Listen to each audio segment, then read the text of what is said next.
पे लिखा, कैसे लिखा, कब लिखा, तो ये चीजें हमारे सामने जब आती है तो लेखन कला का विकास जो हमारे खुदाई में जो हमें मिला है, प्राप्त जानकारी के अनुसार मेसोपोटामिया में 3200 ईस्वी पूर्व में लेखन कला का विकास हुआ। और वो लेखन कला का विकास क्यों हुआ?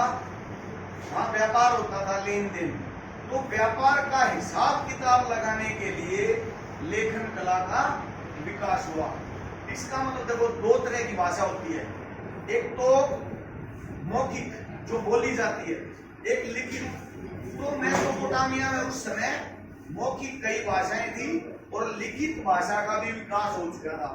जब आप अलग अलग सभ्यताओं के बारे में पढ़ेंगे, अगले साल हड़प्पा सभ्यता के बारे में पढ़ेंगे, तो कई वर्णात्मक लिपि है, कईयों में भाई चिन्हात्मक है, चिन्ह बने हुए हैं, उनसे अंदाजा।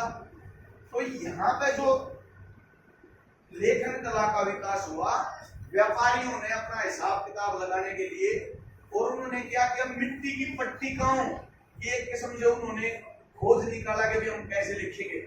ये जो हमने बनाई है मिट्टी की पट्टिका, ठीक इसी तरह की मिट्टी की पट्टिका मेसोपोटामिया सभ्यता में बनाई जाती थी। और उन पर सरकंडे को छीलकर, जैसे कलम से लिखते थे पहले हमारे टाइम में, सरकंडे से छीलकर वो उस भाषा में वो लिखते थे और फिर उसको सुखा देते थे। वो हिसाब किताब पक्का हो जाता था। ऐसे क्योंकि मिट्टी तो आसानी से उपलब्ध हो जाती थी, तो मिट्टी की पट्टिकाएं बनाते रहते और वो उस पर लिखते रहते, हिसाब किताब लगाते रहते। और ये 3200 ईस्वी पूर्व के आसपास। इसके अलावा खाली कुछ दिन बाद देखो, कोई भी चीज का क्रमिक विकास जब होता है ना, तरक्की होती है, तो कुछ दिन बाद उन्होंने क्या करा, भूमि का हस्तांतरण, कानूनी मान्यता, कानून संबंधी बातों, राजाओं के कार्यों का वर्णन और अन्य कार्यों को भी इन मिट्टी की पट्टिकाओं पर वो लोग लिखने लगे। इसका मतलब है जो मिट्टी की पट्टिकाओं का जो उन्होंने एक किस्म से खोज की, वो उनके काम आती चली गई। और एक काम और करते थे, जब उस मिट्टी की पट्टिका का उसकी जरूरत खत्म हो जाती तो उनको नष्ट कर देते थे, चिकनी मिट्टी की, फिर कुछ और बना लेते थे।